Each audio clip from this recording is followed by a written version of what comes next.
Bonjour, chers internautes, chers frères et sœurs en Christ. Bonjour Eric. Bonjour Karine. Alors nous sommes à nouveau réunis aujourd'hui, bien sûr, autour de la parole de Dieu, évidemment. Et c'est très important parce que, surtout dans ces derniers temps, d'avoir une nourriture solide, hein, et donc très riche aussi, pour que les chrétiens puissent grandir aussi spirituellement.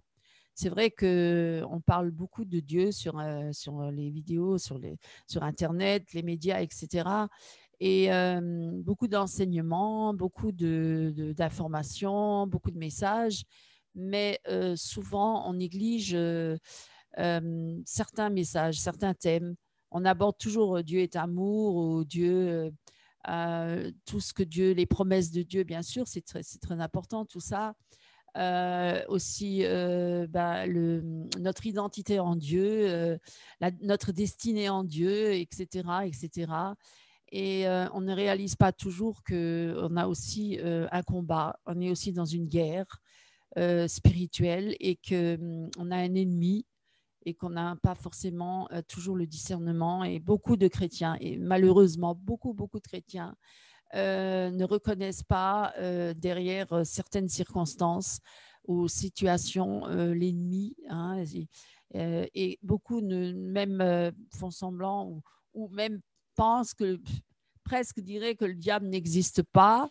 Et puis surtout certains, les plus pudiques disent surtout ne parlons pas du diable, ne parlons que de Dieu, évidemment. Mais moi, mes amis, je veux juste vous rendre conscient que dans toute la Bible, on parle du diable, hein, puisque il y a un adversaire qui s'oppose à Dieu et qui essaye toujours, par toutes les stratégies et toutes les subterfuges, de détourner l'homme de Dieu. Hein. Et depuis le commencement, déjà depuis le Jardin d'Éden, d'ailleurs, depuis Adam et Ève, nous voyons bien qu'il y avait là, dans ce jardin, une présence maléfique qui était là pour détruire et détourner Adam et Ève de la présence de Dieu, pour les couper de Dieu et pour les attirer à lui, hein, pour ensuite les dominer et en faire ses esclaves. Voilà.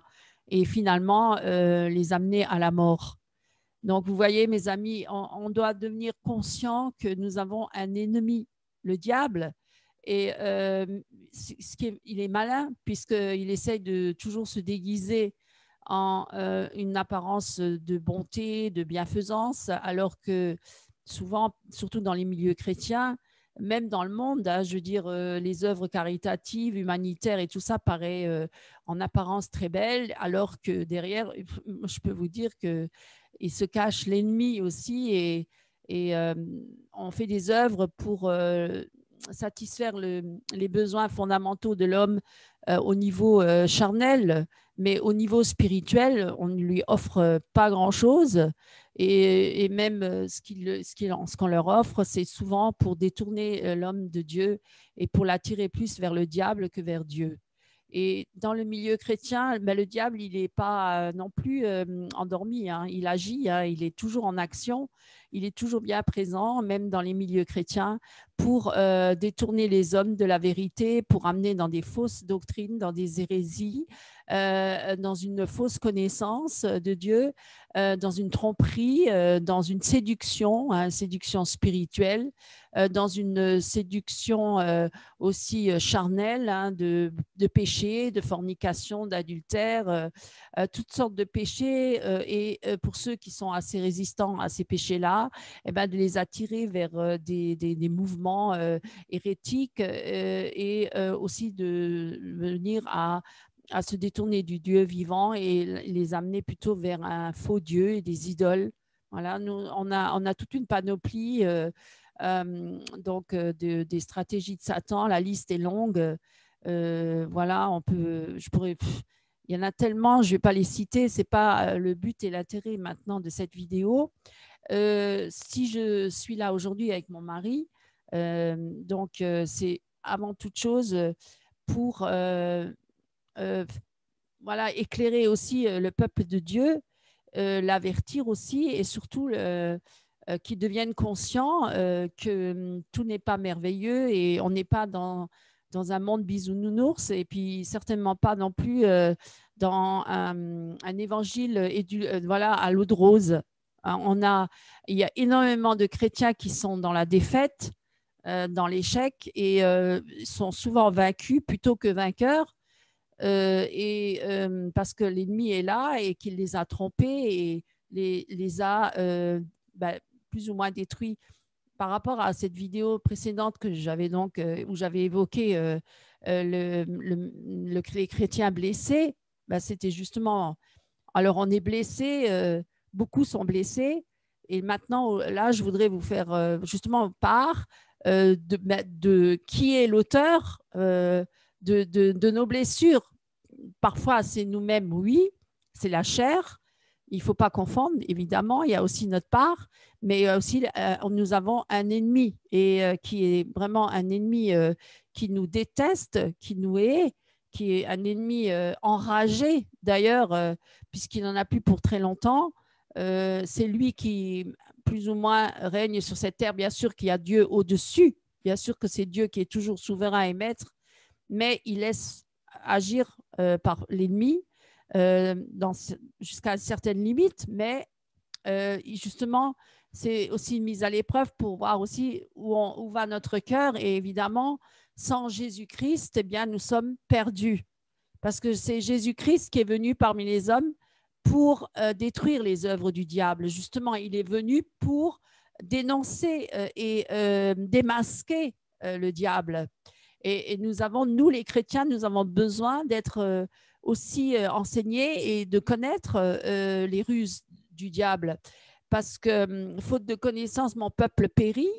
Et évidemment, le diable, il est content si qu'on l'ignore, hein, ou qu'on soit dans l'ignorance totale de son existence, parce qu'il aime bien se cacher, il aime bien se déguiser et montrer des belles apparences, même trompeuses. Et si on n'arrive pas, si on n'a pas le discernement de l'Esprit Saint, eh bien, on pourrait tomber dans ces pièges et nous laisser séduire.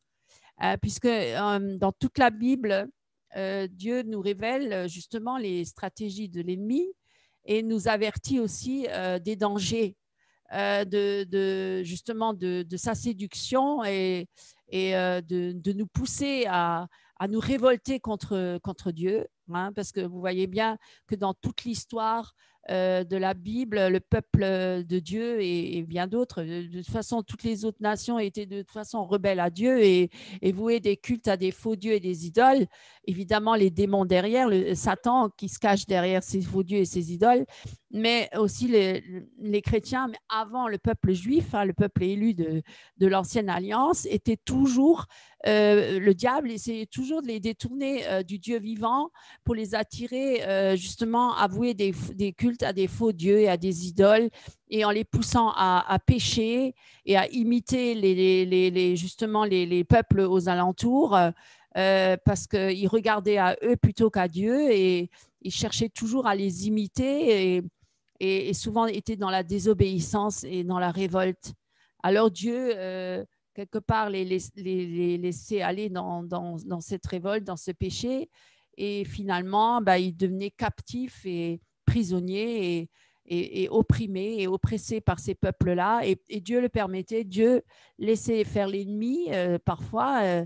Et souvent, même, on voit bien, même dans l'histoire avec Job, quand il est venu auprès de Dieu, Satan, eh bien, il a dit oui, Job, il te loue parce que tu lui as donné beaucoup de richesses et voilà, de biens, mais enlève-lui tout ça, on verra bien s'il va encore te glorifier.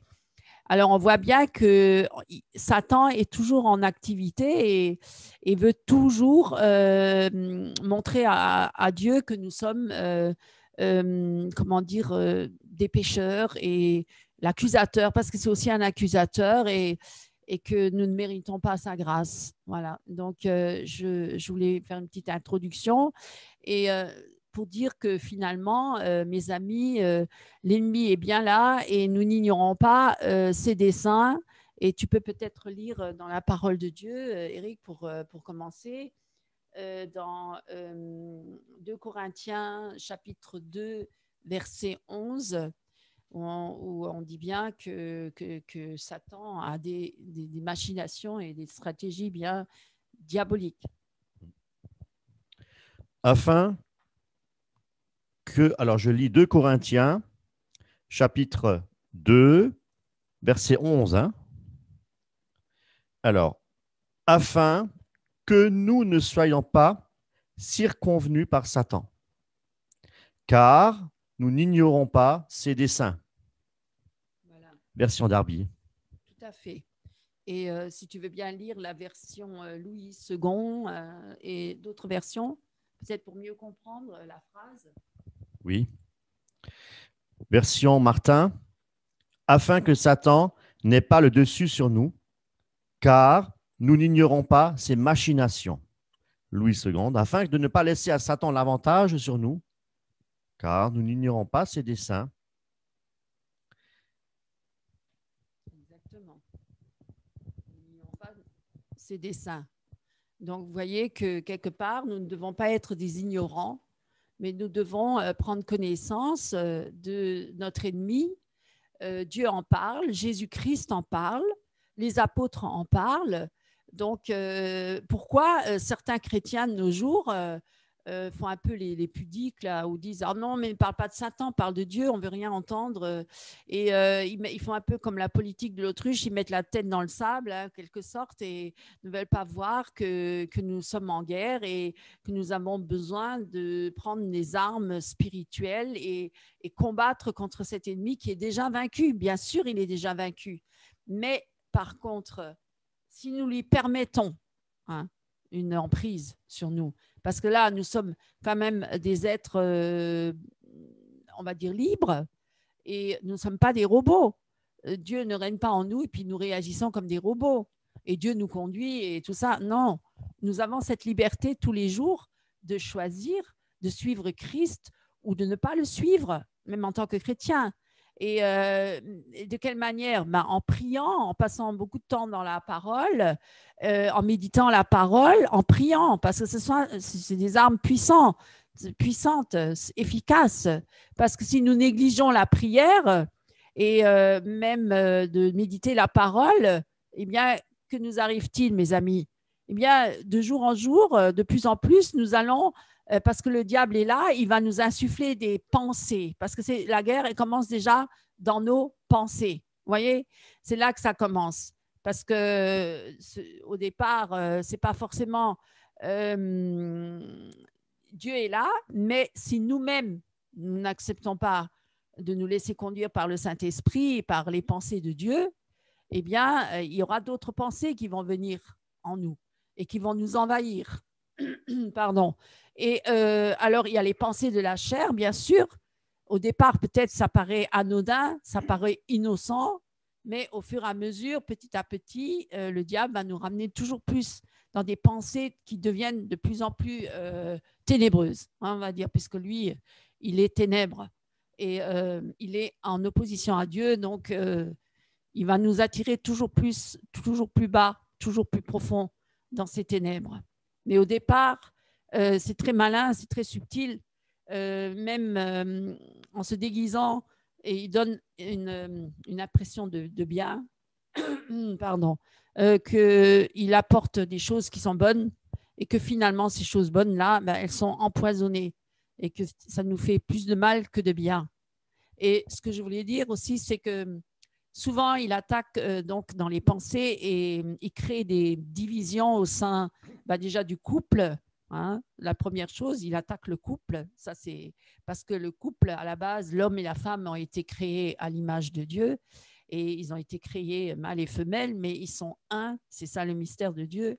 Et là, le diable est pas content et c'est là qu'il attaque en premier, c'est le couple. Voilà, on voit bien dans le monde tous les divorces et même parmi les chrétiens et toute la méchanceté, la haine contre les femmes, beaucoup aussi qui sont battues, qui sont violentées. Et voilà, dans le monde, on voit énormément de choses mauvaises. On voit bien l'action de Satan déjà à ce niveau-là. Et parmi les chrétiens, les adultères, hein, les tromperies, les mensonges, toutes sortes de stratagèmes pour tromper l'autre, la séduction parmi les chrétiens.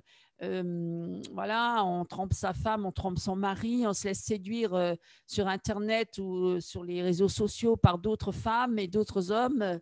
Et puis, il y a aussi les faux prophètes, hein, le diable qui insuffle des pensées qui sont contraires à la parole de Dieu et qui déforment la parole de Dieu pour détourner les chrétiens de la vérité, pour les amener petit à petit dans une demi-vérité et ensuite le mensonge total et finalement perdu loin de Dieu. Vous voyez, mes amis, c'est subtil. Le diable est rusé, il est malin et il fait des ravages. Il fait des ravages, mes amis. Il y a beaucoup de chrétiens malades, beaucoup de chrétiens blessés, beaucoup de chrétiens égarés. Et vraiment, là, cette vidéo, c'est encore un appel à vous, les chrétiens, de revenir pleinement à Christ et de vous, vous libérer des pièges de Satan, voilà, qui vous a emprisonné, hein, qui a jeté son filet sur vous et qui vous a complètement enseveli et détourné de la vérité, de la parole de Jésus-Christ. Aujourd'hui, vous n'êtes plus que la moitié de ce que vous étiez à une époque. Aujourd'hui, vous êtes peut-être devenu complètement religieux. Aujourd'hui, peut-être vous êtes dans une secte. Aujourd'hui, peut-être vous êtes retourné dans le monde. Aujourd'hui, peut-être vous êtes complètement démoli, détruit, malheureux. Aujourd'hui, peut-être même vous vous révoltez contre Dieu et vous dites « Pourquoi, Seigneur, pourquoi permets-tu cela ? Pourquoi, Seigneur, je suis passé par ces circonstances-là ? Pourquoi j'ai souffert autant ?» Et eh bien, mes amis, je veux vous rassurer aujourd'hui. Ce n'est pas, comme beaucoup le disent, et comme d'ailleurs dans le monde, beaucoup en parlent, de dire mais c'est la faute à Dieu s'il y a toutes ces guerres et tous ces malheurs et ces enfants qui meurent et qui sont violés et ces femmes et tout ça frappé, la violence, la méchanceté, la haine, la corruption et toute la destruction même du monde. Eh bien, je peux vous rassurer, mes amis, ce n'est pas la faute à Dieu. Je peux vous rassurer que Dieu n'a pas voulu cela, mais Dieu a permis, oui, bien sûr, mais c'est le diable qui se déchaîne, mes amis. Oui, c'est lui le fautif. Je veux quand même que vous soyez au clair par rapport à ça. Beaucoup de chrétiens ne comprennent pas les situations par lesquelles ils passent, ils ne comprennent pas les circonstances de leur vie. Eh bien, les attaques qu'ils ont parfois, et même les maladies, et tous les échecs et les erreurs, mais parce qu'ils ont écouté la voix du diable et pas celle de Dieu. Parce que l'ennemi est là, mes amis, il rôde comme un lion rugissant autour de nous pour cherchant qui il pourra dévorer. Et tu peux le lire, tu peux peut-être lire ce passage, Eric, que le diable est bien présent. Tu peux lire par exemple Apocalypse, oui, ou 1 Pierre chapitre 5, verset 8. On lit justement, oui, 1 Pierre chapitre 5, verset 8. 1 Pierre, chapitre 5, verset 8. Soyez sobres, veillez, votre adversaire le diable, comme un lion rugissant, rôde autour de vous, cherchant qui il pourra dévorer. Résistez-lui. Voilà. Et tu peux encore prendre aussi, parce que nous avons des armes, mes amis. Comment résister au diable? Évidemment, on ne doit pas se battre avec des armes charnelles. Vous voyez, beaucoup se battent avec des armes charnelles. Ils pensent que leur ennemi, c'est l'autre en face, c'est mon mari, c'est ma femme, c'est mes enfants, c'est le voisin, la voisine. Oui, bien sûr, il y a l'homme, le cœur de l'homme est mauvais par-dessus tout, bien sûr qu'il y a l'homme, mais le monde entier est sous la domination de Satan. Alors, c'est pour vous dire que l'ennemi, de toute façon, il a une emprise sur les êtres humains et d'une manière ou d'une autre, il les manipule forcément et il les tient captifs, ils sont prisonniers, évidemment, mais ce n'est pas contre la chair et le sang que nous combattons.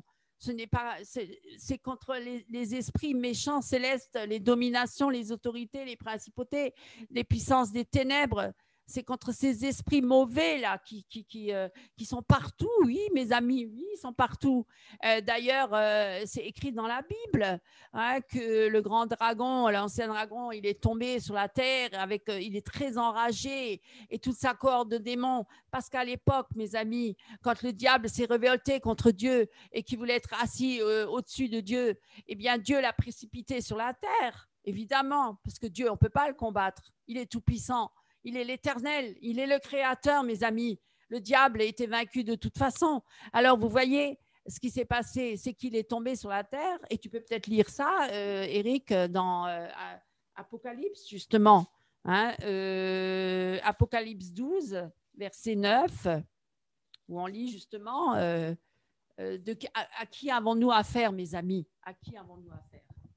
Et le grand dragon fut précipité, le serpent ancien, celui qui est appelé Diable et Satan, celui qui séduit la terre, habitée tout entière. Il fut précipité sur la terre et ses anges furent précipités avec lui. Voilà. Vous voyez, tout est écrit dans la parole de Dieu. Mes amis, Dieu ne nous a pas laissés dans l'ignorance. Dieu nous a, justement, il nous éclaire à travers sa parole. C'est pourquoi je vous invite à méditer sur la parole et à la lire attentivement et dans tous les détails, parce que, croyez-moi, beaucoup nous font croire, ils nous font miroiter des fables. Nous sommes dans une réalité qui est bien plus grave que ça.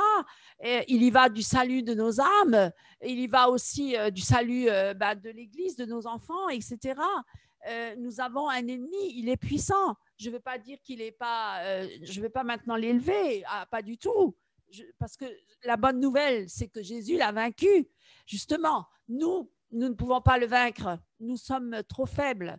Nous avons une nature pécheresse. Nous avons été conçus et nés dans le péché.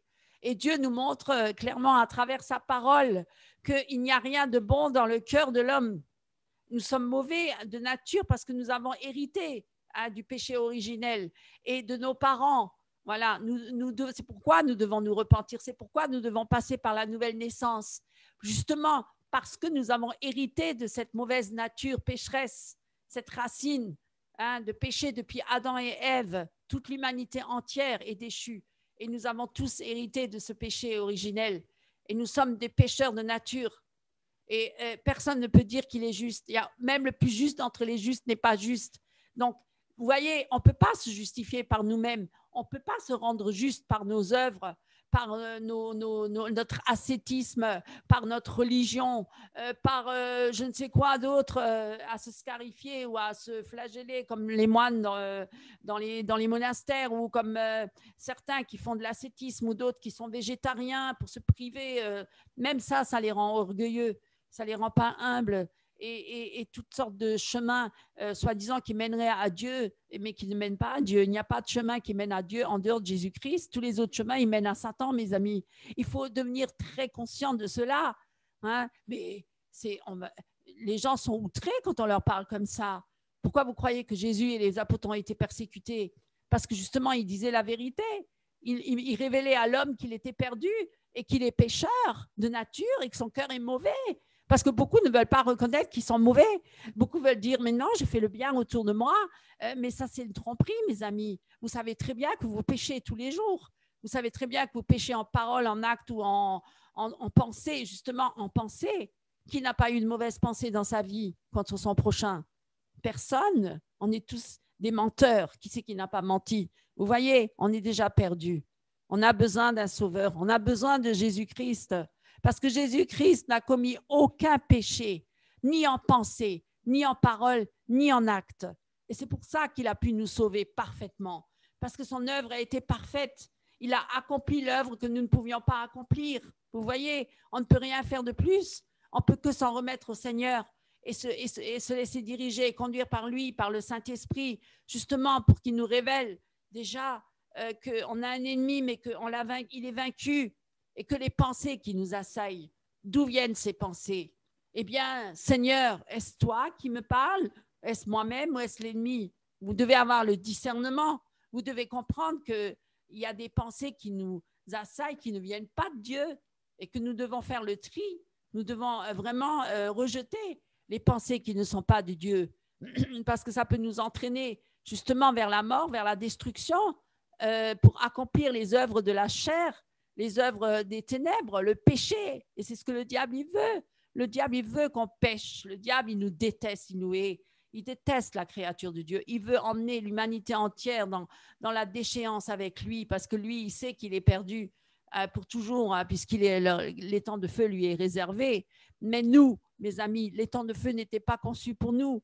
Non, Dieu voulait notre bonheur, notre bien-être. Dieu est amour. Croyez-moi, il est un Dieu d'amour parce qu'il n'arrête pas de crier, d'envoyer ses serviteurs sous l'ancienne alliance, les prophètes, et sous la nouvelle alliance, tous les chrétiens qui sont nés de nouveau, pour annoncer cette bonne nouvelle, pour dire mes amis, arrêtez de chercher partout un moyen pour vous en sortir, parce que quelque part au fond de vous, vous avez une détresse, vous cherchez le bonheur, vous cherchez la joie, l'amour, vous voyez bien que le diable vous dérobe tout ça, vous voyez bien qu'il y a des choses que vous n'arrivez pas à atteindre, vous voyez bien que malgré tous vos efforts, vous n'arrivez jamais au bonheur, vous voyez bien que tout votre idéal s'écroule comme un jeu de cartes, comme un château de cartes, vous voyez bien, vous avez des bonnes pensées, vous dites, oh, je vais me marier, je vais aimer mon mari, je vais aimer ma femme, et après le quotidien arrive, et puis il se passe plein de choses, des circonstances de la vie, et des gens qui interfèrent dans tout ça, et qui viennent en travers du couple,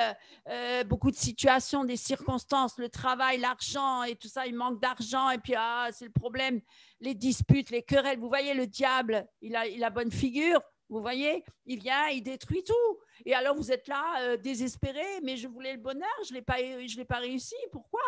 Eh bien, parce qu'il y a le péché, bien sûr, la désobéissance avec Dieu, mais il y a aussi Satan qui est là pour détruire toute l'humanité et qui agit, croyez-moi, il ne se repose jamais, hein, il agit jour et nuit. Et il ne manque pas de stratagèmes et de ruses.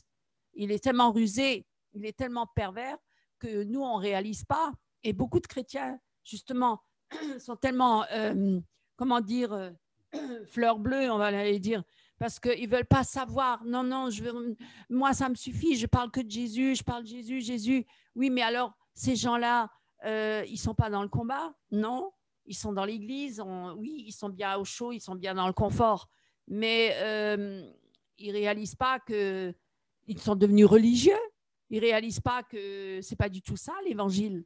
Hein? Parce que, mes amis, l'évangile, c'est puissant. Hein? C'est une arme redoutable de prêcher l'évangile, parce que les âmes vont être délivrées, les âmes qui sont captives par le diable, parce que Jésus, c'est ça, quand il est venu, c'est pour venir délivrer les âmes. Mais de quoi? Ben, des pièges de Satan. Il est venu pour détruire les œuvres du diable. C'est ça. Il est venu pour démasquer le diable. Et nous, les chrétiens, eh bien, nous devons annoncer cette bonne nouvelle du salut en Jésus et dire, mes amis, vous avez un adversaire, il est là, il sera toujours là jusqu'à la fin, il essaie par tous les moyens de vous détourner des voies de Dieu, c'est des voies merveilleuses, c'est des voies de délivrance, de guérison, de liberté en Jésus-Christ. Il va essayer par tous les moyens de toujours vous détourner des bénédictions du Seigneur, hein, de la vraie vie avec Christ. Il va venir faire en faisant semblant d'être même lui-même un chrétien. Hein, il va se déguiser en chrétien pour vous détourner de la vie avec Christ. Il va venir avec la médisance, la calomnie. Alors ça, dans les églises, il y en a partout. Hein, ça détruit l'œuvre de Dieu, mes amis. Ça détruit les couples. Hein, ça détruit les familles. La calomnie, la médisance.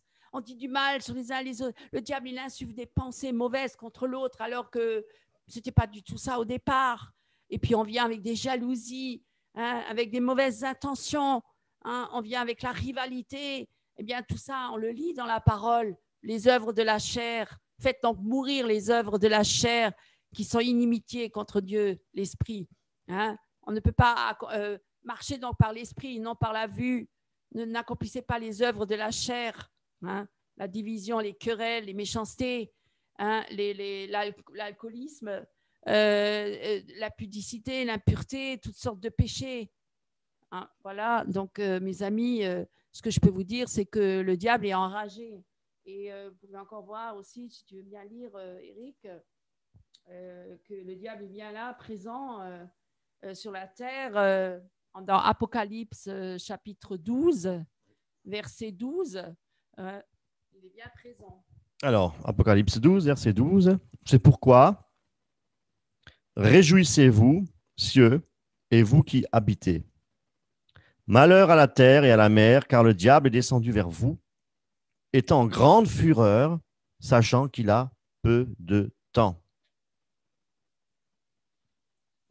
Voilà. Donc, vous voyez, il connaît la situation. Il connaît la parole de Dieu aussi. Il sait mieux que nous ce qui se passe. Il est au courant. Il sait très bien qu'il va aller dans les temps de feu. Et c'est pour ça qu'il est tellement enragé, mes amis.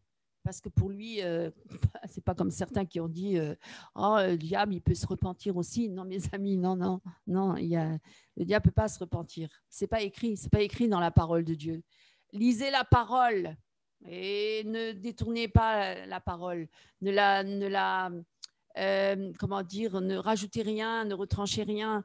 Elle est écrite telle qu'elle et puis on ne l'interprète pas d'une autre façon. Elle est écrite comme ça et tout le monde peut la comprendre avec le Seigneur. Le Seigneur nous éclaire, il nous parle, il nous montre clairement les choses. Et c'est pourquoi je vous exhorte, je vous encourage à vous en remettre au Seigneur, évidemment. Bien sûr, c'est important parce que le Seigneur est là, il nous fortifie. C'est lui qui nous arme, qui nous remplit de sa présence, qui nous bénit. Bien sûr que nous avons des moments de joie merveilleuse avec lui dans sa présence, des moments de louange, d'adoration. Nous devons bien sûr nous encourager mutuellement. Nous devons prier les uns pour les autres, bien sûr. Nous devons nous soutenir les uns les autres. Nous devons nous aimer les uns les autres et non pas nous faire du mal, hein, mais nous aimer. Et nous devons rester dans l'humilité, comme mon mari avait fait cette vidéo, et pas s'élever et se croire supérieur à l'autre et penser qu'on est plus que l'autre, on n'est rien, on est tous des pécheurs, on a été rachetés par le sang de Jésus-Christ. Bien sûr, nous devons rester dans cette humilité en reconnaissant que tout nous vient de Dieu et que c'est le Seigneur qui agit dans nos cœurs, qui fait le vouloir et le faire, et que c'est tout pour sa gloire et pas pour la nôtre, évidemment, parmi le peuple de Dieu. Et moi, je vous encourage, je vous exhorte vraiment à vous tourner pleinement vers Christ pour ceux qui sont tièdes, parce que bon, les tièdes, Dieu les vomira de sa bouche. Il vaut mieux être froid ou bouillonnant que d'être tiède. Et il y a beaucoup, beaucoup de tièdes. Et nous-mêmes, nous étions tièdes aussi, parce que l'ennemi, il aime bien qu'on soit tiède, mes amis. Il aime ça. Oui, oh, t'occupe pas trop, va, reste tranquille dans ton coin, fais ta petite musique, fais ta petite sauce sous soupe tranquille. Voilà, faut pas trop aller trop mal dimanche au culte et ça s'arrête là. Mais quand on commence à vraiment aller sur le terrain, quand on commence vraiment à prêcher l'évangile et qu'on devient un soldat, eh bien, l'ennemi, forcément, il est là. Hein. Il nous a à l'œil. Hein. Et il va essayer de trouver une stratégie pour voir comment il peut nous faire tomber, mes amis. Et oui.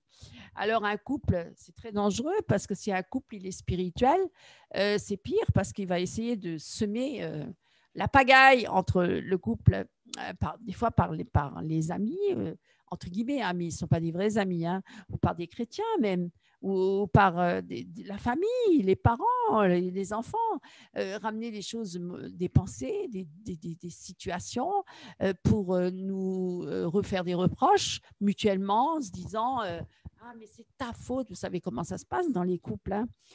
Moi, je n'ai pas voulu ça. Oui, mais toi, etc. Et vous voyez, ça commence déjà comme ça. Et au lieu de... Moi, je vous conseille, mes amis, pour les couples qui sont en rupture ou les couples qui sont divisés ou qui ont des problèmes, moi, je vous conseille, mes amis, de vous tourner vers Christ, vraiment, de plier le genou et d'arrêter de vous quereller parce que la querelle, ça ne vient pas de Dieu, ça vient de l'ennemi. Il est content quand on se querelle et qu'on se dispute. Alors là, il est heureux, il est vraiment là, il a fait son œuvre de destruction parce qu'on se balance plein de mauvaises choses, des mauvaises paroles et puis les pensées viennent encore pire et encore des mauvaises pensées qui se rajoutent et puis parfois il y a aussi certains de l'Église ou des membres de la famille qui viennent en rajouter une couche parce qu'on n'aime pas trop l'autre et on a une dent contre la personne là, on a de l'animosité, de l'amertume, et puis hop là, on en rajoute une couche. Je t'avais dit, il ne fallait pas te marier avec elle ou avec lui. Mais vous voyez, c'est subtil, c'est très rusé. Et ensuite, petit à petit, on invite le diable à s'installer chez nous et dans notre salon, hein, comme certains ils disent, et puis on discute avec lui, alors que, mes amis, on ne doit jamais parler avec le diable, jamais discuter avec le diable. On doit le jeter dehors, dehors, dehors, Satan. Voilà, on doit lui résister et on doit stopper cette œuvre de destruction dans votre couple, hein, dans la famille, dans l'Église, parmi les chrétiens. On doit stopper et on doit se mettre devant Dieu. On doit se prosterner devant Dieu. On doit supplier Dieu. On doit crier à Dieu. On doit dire, Seigneur, qu'est-ce qui se passe? Pourquoi cette situation? Où est le problème? Montre-moi, éclaire-moi, dis-moi.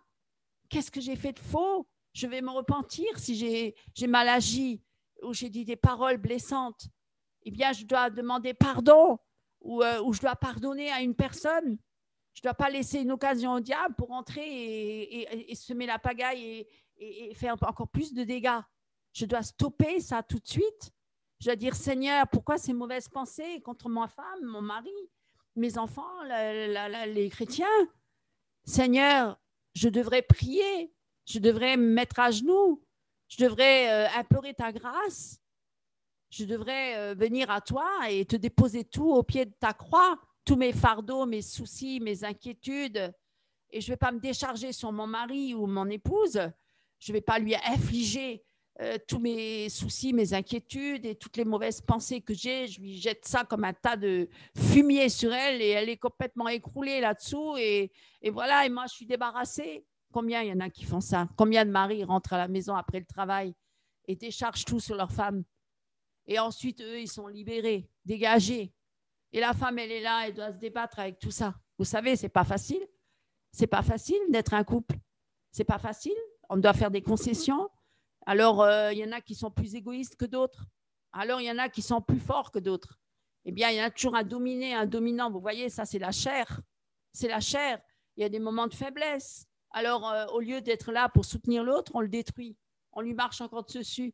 Et après, on dit, ah, mais c'est plus la femme que j'avais dans le temps. Ah, c'est plus le mari qui était comme avant. Eh bien, oui, mes amis. Eh bien, alors là, au point où vous êtes aujourd'hui, arrêtez-vous là, asseyez-vous et dites, on ne veut plus continuer dans cette œuvre de destruction. On ne veut plus tendre la main au diable. On veut se repentir. Alors, humiliez-vous devant la main puissante de Dieu. Humiliez-vous. Humiliez-vous, parce que souvent, c'est l'orgueil là, qui veut toujours qu'on résiste à l'autre.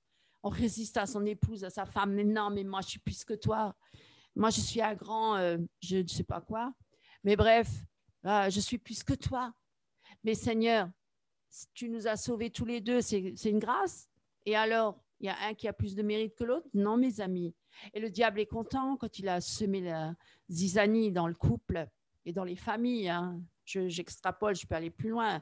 Dans les familles, dans les sociétés, dans les nations et dans le monde. C'est ce qu'il fait. C'est ce qui détruit. Il détruit tout. Vous voyez bien? Vous voyez autour de vous toute la destruction. Hein? Les pandémies et tout ça. Plein de gens qui meurent. Et tout le reste, le chômage, le manque d'argent. Vous voyez bien que le diable il est derrière toute cette affaire. Vous voyez bien qu'il y a des gens qui sont multimilliardaires, qui sont hyper riches. Une seule personne, est-ce qu'elle a besoin d'avoir autant d'argent? Mais vous ne vous rendez pas compte?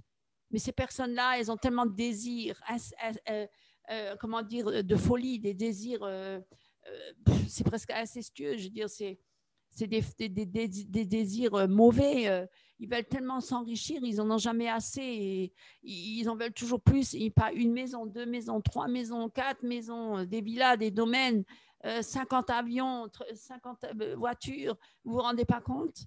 Et ils ont des garde-robes. C'est presque une ville, tellement ils ont d'armoires remplies.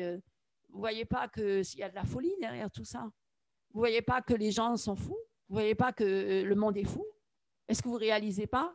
Des femmes qui se retapent des pieds jusqu'à la tête avec des silicones pour rester éternellement jeunes. Je ne sais pas, réfléchissez un peu. Et tout le monde veut ressembler à ces gens-là. c'est sataniste parce que ce sont des satanistes et ils sont que là pour se glorifier leur chair et derrière ça, bien sûr, ils glorifient Satan. Et alors, les chrétiens veulent suivre cette voie-là aussi. Ils veulent aussi maintenant avoir des belles apparences. Et on n'a jamais le droit de vieillir dans ce monde-là. Il faut toujours rester éternellement jeune et beau et riche et enfin tout, quoi. Et si on n'a pas tout ça, on est méprisé, non, hein? On est méprisé. Si on n'a pas beaucoup d'argent, on est méprisé. On dit c'est de ta faute. T'es pauvre, voilà. Mais non, il y a des chrétiens qui n'étaient pas riches du tout. Ben, on peut dire Paul, hein, il n'était pas riche, hein, il n'avait pas beaucoup d'argent. Il travaillait même, il était faiseur de tentes. Donc, vous voyez, quel évangile vous lisez là, l'évangile de la prospérité. Tout le monde doit être riche maintenant. Les chrétiens doivent être riches. S'ils ne sont pas riches, ils ne sont pas bénis par Dieu. Mais ça, c'est une fausse doctrine aussi. Mais c'est le diable qui vous a insufflé ça dans l'esprit. Vous voyez, le diable, il attaque toujours dans les pensées. Vous voyez? Alors, on méprise le pauvre. Et d'ailleurs, même Jésus l'a dit, s'il y a un riche et un pauvre qui entre dans votre église, est-ce que vous allez dire aux riches, viens, assis-toi là devant, près de moi, là, sur le trône, et le pauvre, toi, assis-toi au marchepied, là, par terre, et tais-toi. Vous voyez, vous faites pas. Est-ce que vous n'êtes pas charnel? Est-ce que vous ne faites pas une différence? Même, vous voyez, réfléchissez. Est-ce que nous sommes des vrais chrétiens authentiques qui marchons vraiment avec Christ? Ou est-ce que nous sommes des chrétiens juste d'apparence, des chrétiens charnels? Voilà. Posez-vous la question. Est-ce que vous êtes plus attachés à votre argent? Il y en a combien des chrétiens qui s'accrochent à leur argent là? Wow, l'argent. Enlève-leur l'argent. Ils sont complètement insécurisés. Leur sécurité, ce n'est pas Christ, c'est l'argent. Moi, j'en ai entendu un comme ça qui disait « Ah, moi, je suis tranquille, je dors sur mon oreiller, l'argent tombe tout seul sur mon compte. » Il est tranquille, il dort tranquille sur son oreiller. Est-ce qu'il n'est pas dit dans la parole « Malheur à toi, ô riche, qui pense que tu es tranquille, hein, tu as tes greniers qui sont remplis et tout ça, mais aujourd'hui même, je t'ôterai la vie. » Alors, mes amis, vous voyez bien que notre vie, elle ne tient qu'à un fil et qu'on n'a même pas le pouvoir de la vie et de la mort. Vous voyez, on est de toute façon, ou on dépend de Dieu, ou on dépend de qui? Du diable. Hein. On n'a pas le choix, il n'y a que deux chemins. Le chemin de la vie, le chemin de la mort. Choisissez le chemin de la vie. Et pour finir encore, on peut prendre encore quelques passages dans la Bible qui parlent justement qui a comme père le diable, hein, quand Jésus est venu pour dénoncer justement les pharisiens, les grands prêtres là, qui soi-disant dirigeaient le peuple et qui étaient là pour parler de Dieu, mais de quel Dieu? Et alors Jésus il vient, il dénonce, il les accuse et leur dit mais vous avez quoi comme père? Mais pas Jésus-Christ, pas Dieu. Vous avez comme père le diable. Vous imaginez? Vous imaginez? Vous dites ça à des religieux. Oh, vous n'avez pas comme père Dieu, vous avez comme père le diable. Dites ça à des religieux. Allez dire ça au pape. Allez dire ça à des religieux, là. Mais ils vont vous tuer, mais ils vont vous persécuter. Ils vont vous crucifier. Crucifier. Allez dire ça aujourd'hui. Éric, t'en penses quoi? Tu peux peut-être me lire ce passage? Dans Apocalypse, non, pardon, Jean, chapitre 8, verset 44. Parce que c'est vrai, quand on dénonce les œuvres du diable et quand on dénonce ce qui est faux, eh bien, on n'est plus les bienvenus. On n'est plus les bons, gentils chrétiens, mignons. On devient très encombrant, on devient gênant pour certains. Oui. Alors, Jean, chapitre 8, verset 44. Vous avez pour père le diable et vous voulez faire les convoitises de votre père. Lui a été meurtrier dès le commencement. Il n'a pas persévéré dans la vérité, car il n'y a pas de vérité en lui. Exactement. Vous voyez bien que le diable, il n'y a rien de bon en lui. Il n'y a pas de vérité en lui, parce que la vérité, c'est Jésus-Christ. Le diable, c'est le père du mensonge. Donc, mes amis, quand vous avez cette tendance à mentir, hein, je m'adresse à beaucoup de personnes, je crois, sous l'influence de l'ennemi, ouais, de mentir, eh bien, on accomplit l'œuvre du diable et pas du Seigneur. Et Jésus, parce que la vérité, elle a franchi. Voyez, quand on dit la vérité, eh bien, ça nous affranchit. Et quand on ment, eh bien, on est dans les ténèbres, on n'est pas libre, on est esclave. Et beaucoup mentent, beaucoup sont dans le mensonge, beaucoup donnent des fausses apparences. Beaucoup disent ah, mais moi, je fais ceci, je fais cela. Mais Dieu voit le cœur de l'être humain, Dieu voit les actions cachées des hommes, les actions cachées des chrétiens. Certains qui sont assis à la maison et qui regardent la porno sur Internet, qui passent des heures à regarder des choses mauvaises et qui ensuite vont le dimanche à l'église. Mais vous savez que vous souillez vous-même, mais vous souillez aussi les autres par votre présence parce que vous n'êtes pas là pour glorifier Dieu. Vous êtes rempli de convoitise, d'impureté, de saleté, de souillure, et ensuite même parfois possédé par des démons d'impureté. Et puis tout ça, ça vit, c'est là parmi les vrais chrétiens authentiques et il y a les faux, les vrais, il y a tout ça qui se mélange et Dieu n'est pas glorifié. Voilà, Dieu n'est pas du tout glorifié parce que Dieu, il est saint, il est pur, il est parfait, mes amis. Alors, moi, je suis là pour... voilà, parce que moi-même, le chemin est étroit. Moi aussi, j'ai des combats, j'ai des luttes. Nous avons tous des combats. Nous avons tous des luttes, des combats pour faire mourir les œuvres de la chair et marcher par l'esprit.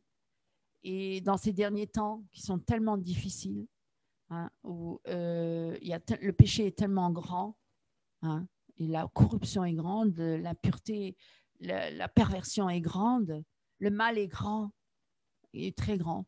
Et donc, moi, je vous invite à vous tourner vraiment entièrement vers Christ et à vous laisser travailler par le Saint-Esprit, purifier, sanctifier, laver de tous vos péchés et obéissant à la parole et à méditer sur la parole jour et nuit, à faire de l'Éternel vos délices et de marcher vraiment dans ses voies et de lui obéir, mes amis.